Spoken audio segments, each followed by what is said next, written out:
ready for takeoff. We're cleared for takeoff. 5, 4, 3, 2, 1. Time to take flight in your community and in your life. This is Audio Airstrike.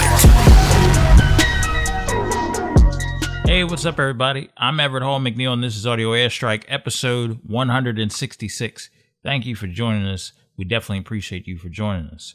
Now, for those of you who have been celebrating Black History Month, continue to do so 24/7, 365 days a year, not just this month. Just because the month is ending and pretty much up out of here does not mean you cannot celebrate Black History Month 24/7. So keep it going. Speaking of Black History Month and speaking of African Americans, I want to get into some good news that happened these past couple of weeks. Bobby Shmurda, who is a local rapper,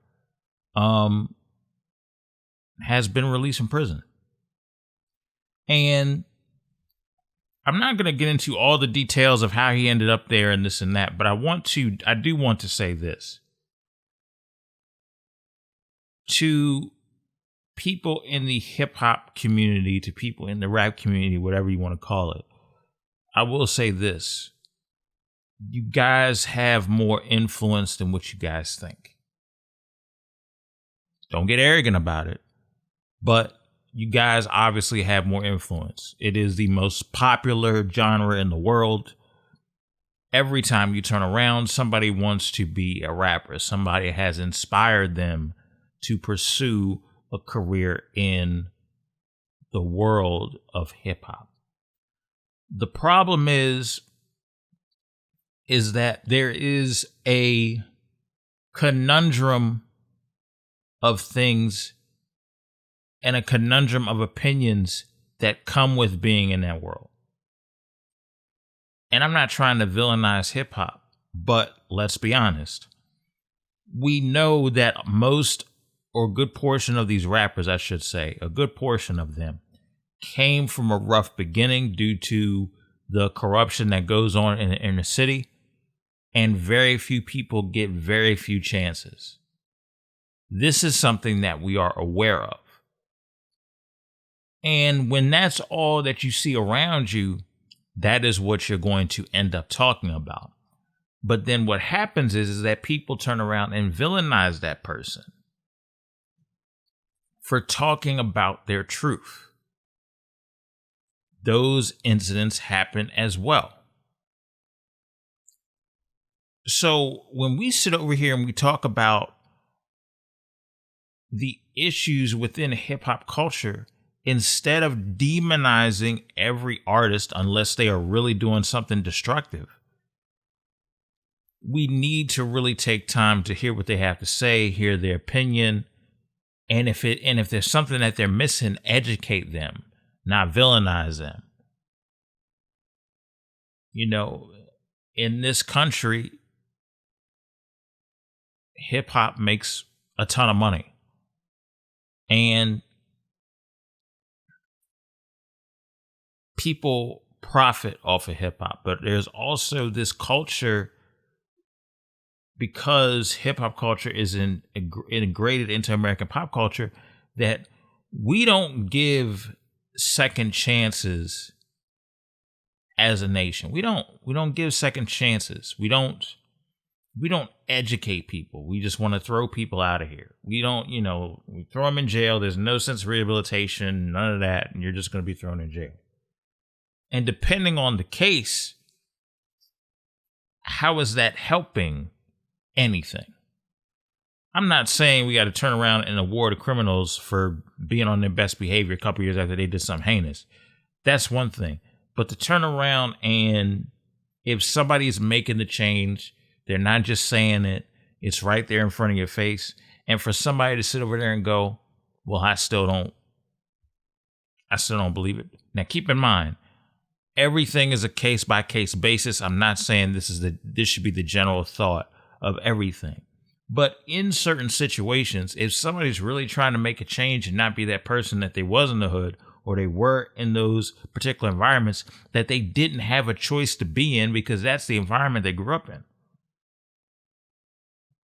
the reality of the situation is this.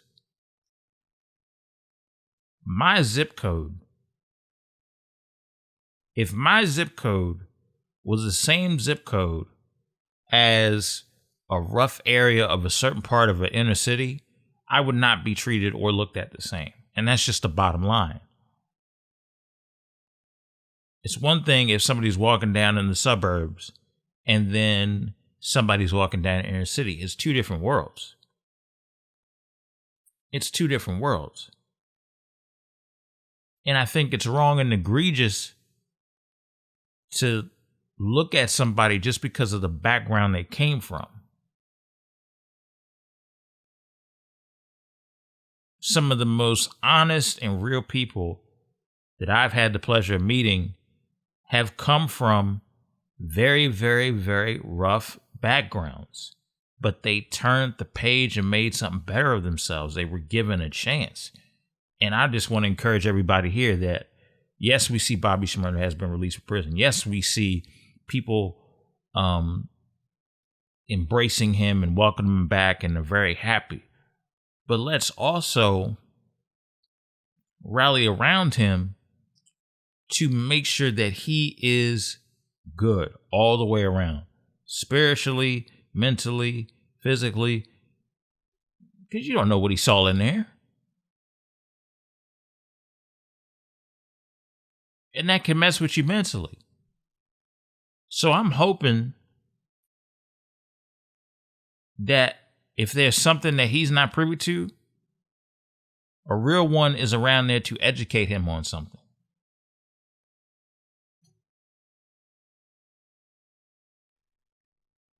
If there's something that he is maybe struggling with, and I don't know him personally, if there is something that he may be struggling with, instead of somebody or, in his circle judging him, have somebody help him out. Now take that same support method and apply that to everybody else. I think we would be better as a society if we did things that way. That's just my opinion. Every end starts a new beginning. And speaking of things ending, I want to get into Daft Punk because they have called it quits. Daft Punk has called it quits. The partisan duo responsible for most of the popular dance and pop songs ever have split. They broke the news with the 8-minute video entitled Epilogue that was taken from their 2006 film Electrorama.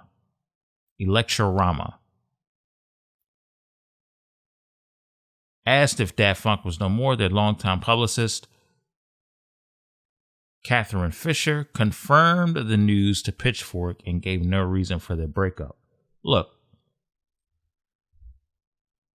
we're talking 26 years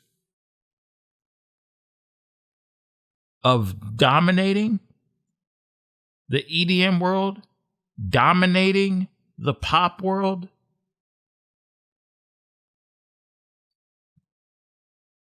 Grammy wins, exceptional tours.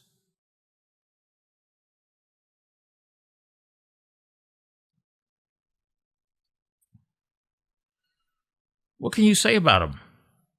They're one of the greatest. When you think of dance music, you think of pop music, and you looking at the EDM world, they're in terms of groups, they're at the top. I can't think of. You can think of a lot of people. But they're at the top. The forefathers of this. A lot of the songs that they put out has influenced several EDM songs that you hear on the radio now.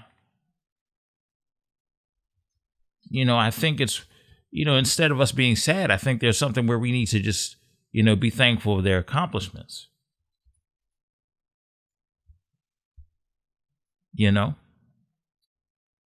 I think it's one of those things we need to be very, very thankful that we got a chance to see this level of greatness. I mean, let's take a look at this, for example. So I'll just list off a bunch of accomplishments. In 2013, they were nominated for Favorite Electronic Dance Music Artist for the American Music Awards. They won Best Original Score at the Austin Film Critics Association in 2010 for Tron Legacy.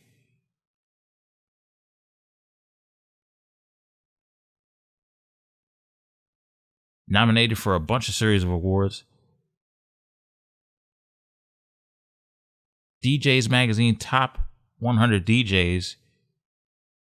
They were listed. Let's see. Let's take a look at this. I'm gonna take a moment to. So, 2007, their position was 72. 2008, their position was 38. 2009, 33.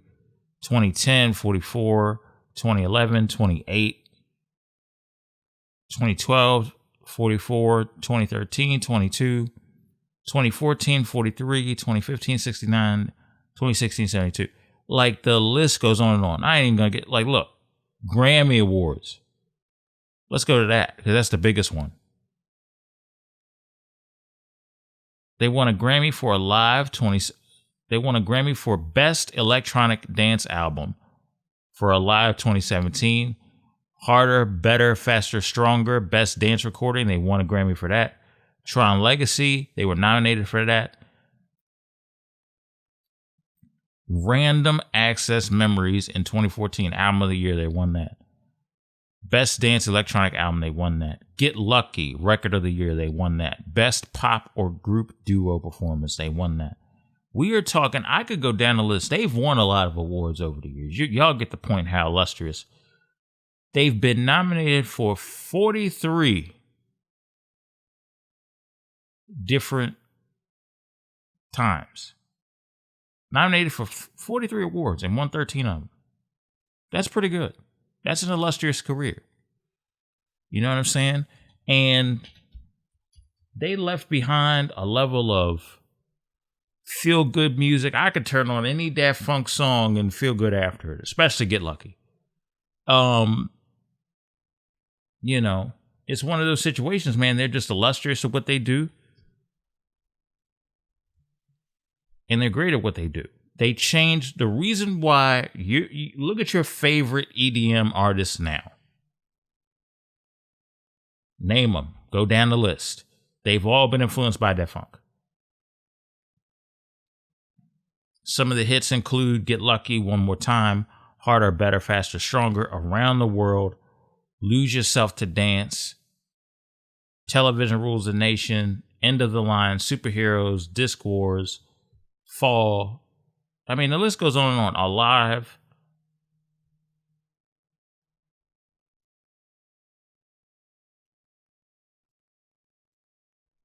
They just got it. They just got it. This is a very illustrious group. I'm happy. It's kind of unfortunate. I never got a chance to see them live. I got to start going to more music shows. I never got a chance to see them live and in person, but they got it, man. It's a very illustrious career. Hats off to them. I hope they have a prosperous life outside of the music industry. I want to get into this and I want to talk about this. Kim Kardashian has filed divorce from Kanye West.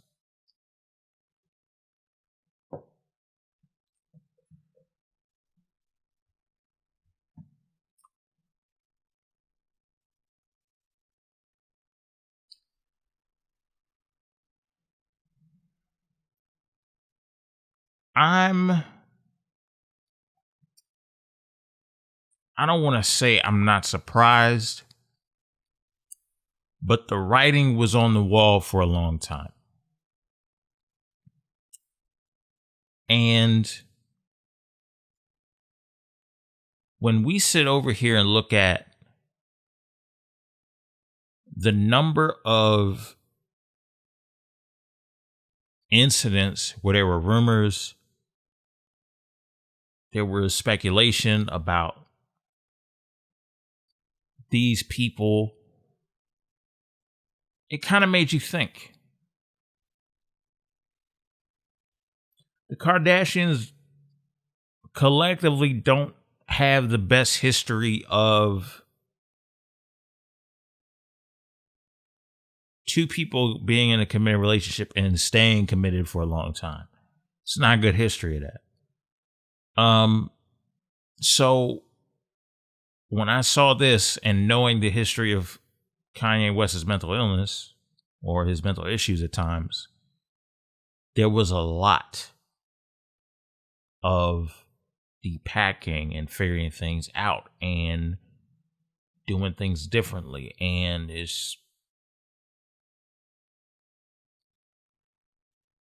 I've seen people go through a divorce. It is taxing. It is exhausting.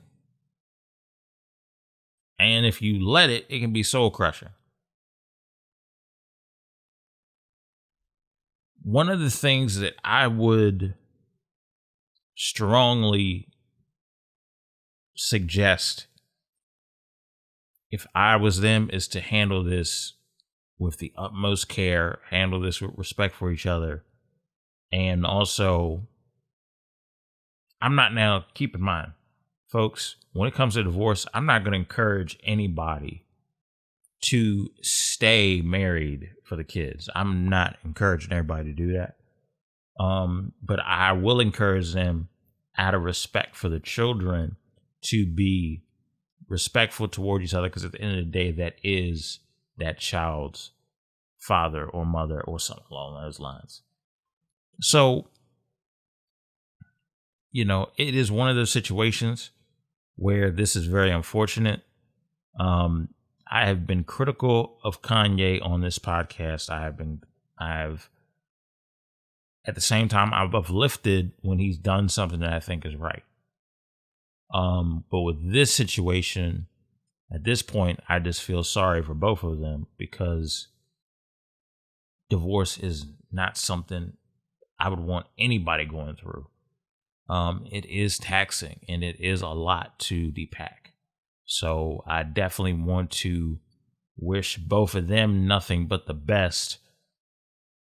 And hopefully this ends as peacefully as it could possibly end without any problems. So that's just my 2 cents. We're going to move on to Meek Mill.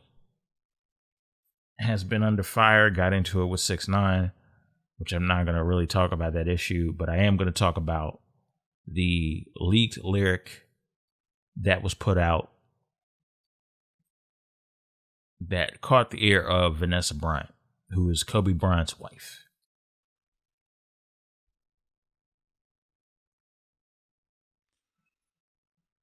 I'll say this, because at this point, everybody knows what he did. Everybody knows her response.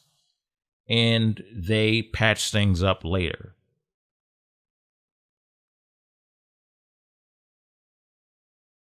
We have to be aware. There's 2 things we got to be aware of. One, I'm not making excuses for it. Hip hop is known for outlandish. There's times in hip hop where stuff is very outlandish and very like, "Ooh, you really gonna say that?" That's the kind of stuff that happens within hip hop. There's a lot of fiery lyrics. In my personal opinion, even though it leaked, I don't think he even should have went there, especially with how people feel about Kobe. And I know he probably didn't mean it as disrespect, but rap has always had a history of expressing people's pain. And maybe at that moment he felt that metaphor was needed, or maybe he felt that was a good metaphor to go off of, but the timing of it was just gross to do. And I think that especially in today's age where you have to be a little bit more conscious about how you're saying stuff, how you're wording stuff, how somebody's going to take it. And yes, it can be very annoying to deal with. That's the society that we're in. It's one of those situations where if you can handle it one way, but it's going to be taken a completely different way. And regardless as to what his intention was, the court of public opinion is going to villainize you. Kobe Bryant fans are going to villainize you, especially if they're in support of Vanessa Bryant. So when we're looking at this particular issue, I think this is a lesson of read the room. We're a little bit after 1 year away. I don't even think, we're pretty much 1 year away removed from the passing of Gianna Bryant and Kobe Bryant. So if that's the case, we have to be very mindful of the fact that there is still a sense of heavy grieving. And when you decide that this is the route that I'm going to take, and I'm going to drop this bar in here, that may not be the best move right now. It's not the best move right now. And then, he caught the backlash that he caught. I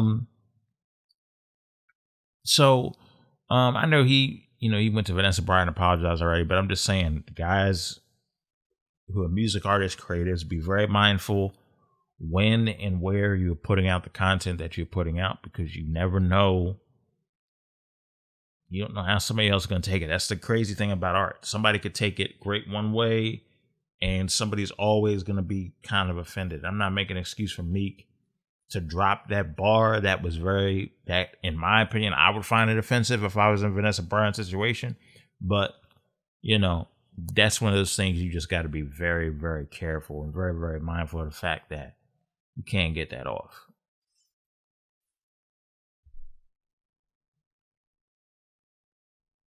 So we're going into our friendly fire segment. There was news that Tiger Woods was injured in a car crash. Here's what we know based on CNN. Golf legend Tiger Woods suffered serious leg injuries earlier today. Well, as of this point, when this was written on February 23rd, following a single vehicle rollover crash near the Los Angeles area. Los Angeles Authority figure said. Woods was not able to stand on his own, said a deputy at the time. Investigators say it could take days or weeks to determine the cause of the crash. So, my take on that is this. I hope he gets well. I hope he recovers as soon as he can. Do I personally think he's ever going to play golf again? No.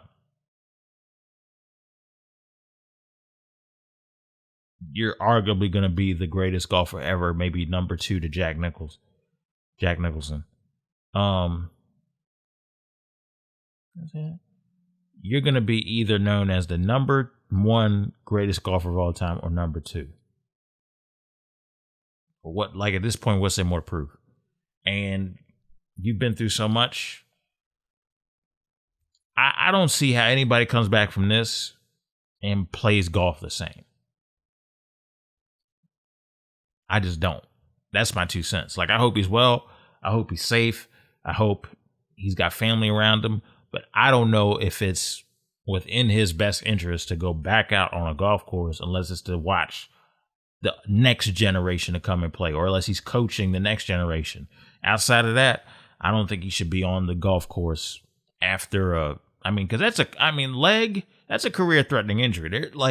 I'm not a golf professional at all, but I know there is a swing takes power a little bit in your leg and your hip. I know that.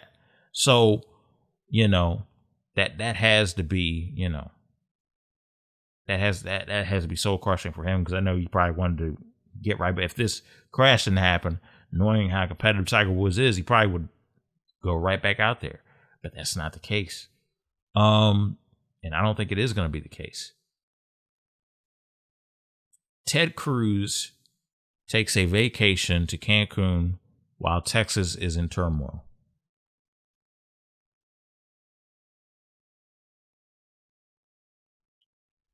Are we surprised? Are we really surprised that political figures turn around and look out for themselves when they get what they want? When we vote them in? Are we really surprised?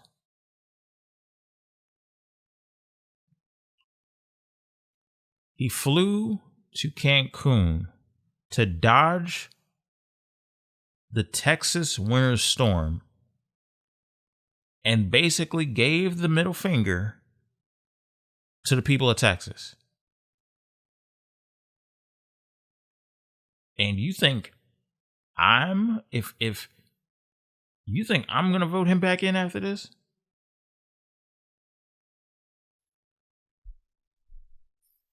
If I'm the people of Texas and I got pipes busting, you know, I'm in an area where we can't handle that level of cold weather.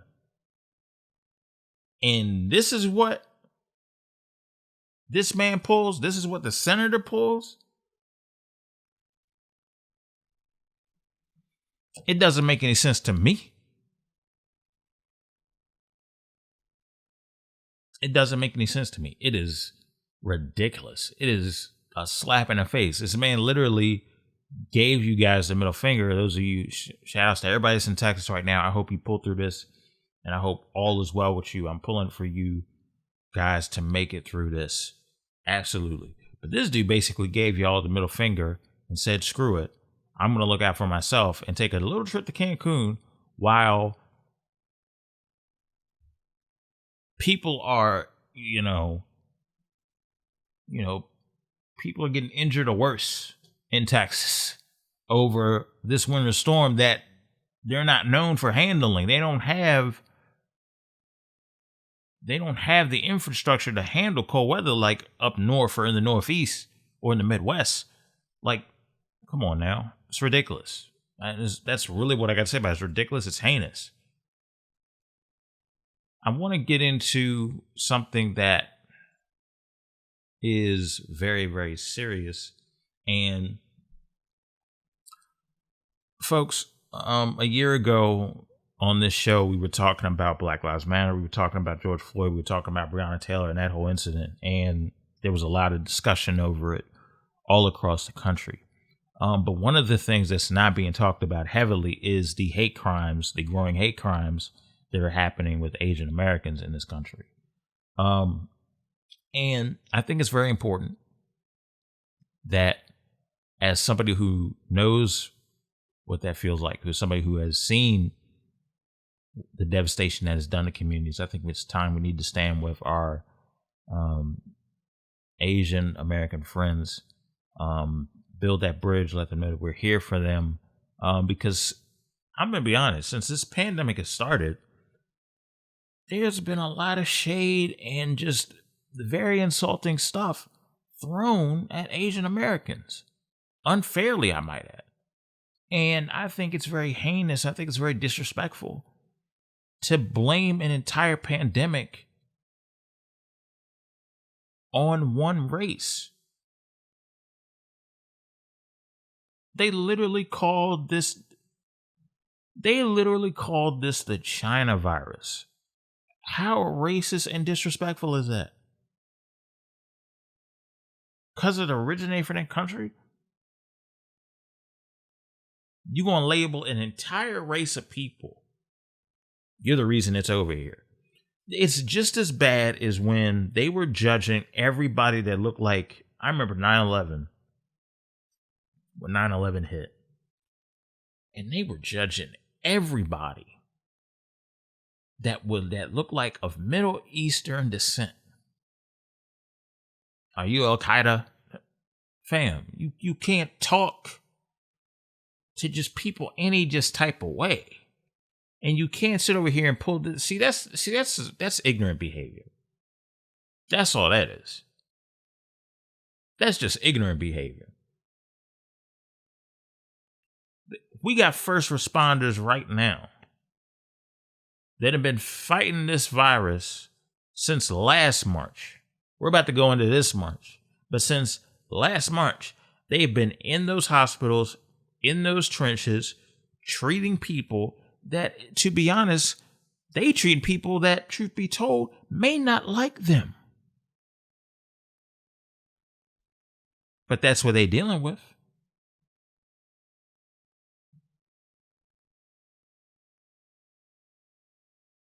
They on the front line with other Americans, man, and race don't matter when you're facing a virus that could be life-threatening.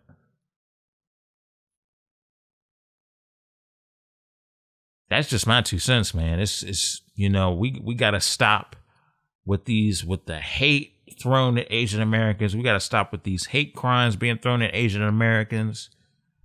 One of the hate crimes that made the news today was an 84-year-old man by the name of Vicha, and I hope I'm pronouncing his name right, was shoved to the ground while taking his morning walk in San Francisco. Just 2 days after the assault, the man died. 19-year-old Anton Watson has been charged and pleaded not guilty to the murder and elder abuse. It was one of several instances of physical violence against Asian American elders in recent weeks across the U.S. This is becoming a growing problem.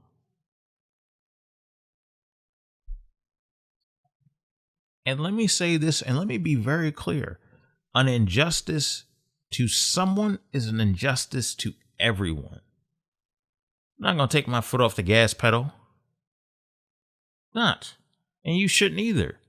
If something is morally and ethically wrong, we got to speak up on that.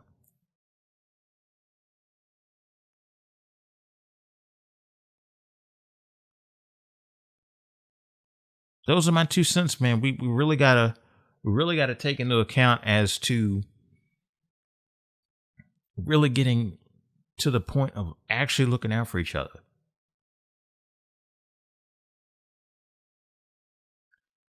I'm gonna say this. You know what bugs me?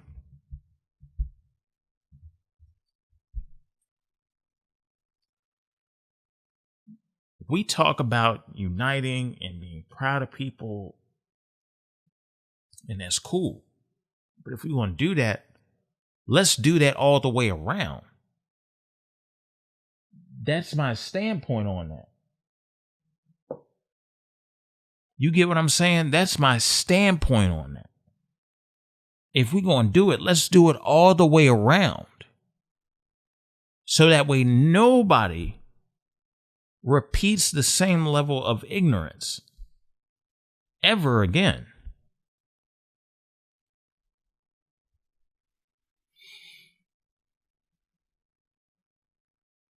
I think it's very important. I think it really is very important. We need to do that. We really need to do that. So hopefully we learn to respect one another. We learn to stand up to ignorance, and yeah, man, we got to do that. We definitely got to do that. I know this is going to be a little bit of a shorter episode, but I just want to say this.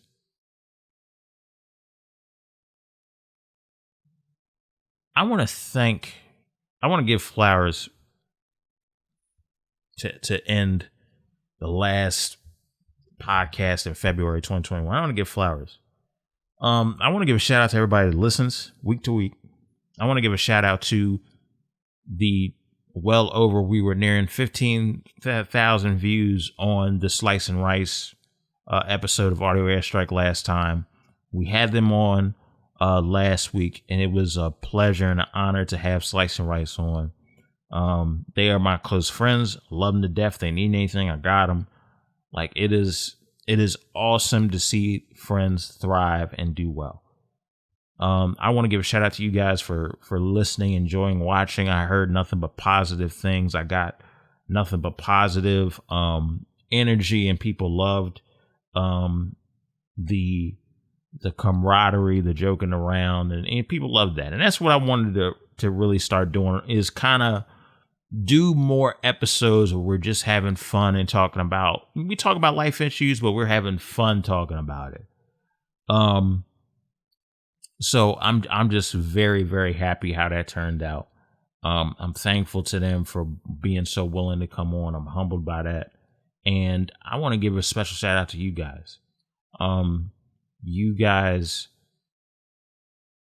to all the people that viewed it, to all the people that listen to us every week or watch it every week, I definitely appreciate you guys for doing so. I do not take it for granted. It is very, very, the reason why I got into podcasting was to get out of a depression and to not really be dealing with depression as much anymore as I did when I started. It is so awesome to have people stop me and be like, yo, it was a really, good episode. I really learned a lot. And that's what this thing is all about, man. When it comes to learning about each other and it comes to learning about different cultures or what's going on socially and ethically and how can we stand up and help out and different things like that. That's something that we need to touch on. So I definitely want to keep doing that and keep informing the people, but also being able to laugh too and doing stuff like that. So that's what we're going to do. And I just want to thank you guys. I know it's a shorter episode. We'll be having longer content later. But I did not want the month to go by and not thank you guys for what you guys have done. And I greatly appreciate that more than you guys know. This has been another episode of Audio Airstrike. I thank you so much for listening. We will be back next week, top of March. On Wednesday, we're releasing the episode. You already know what it is. Take care, y'all. Have a good one.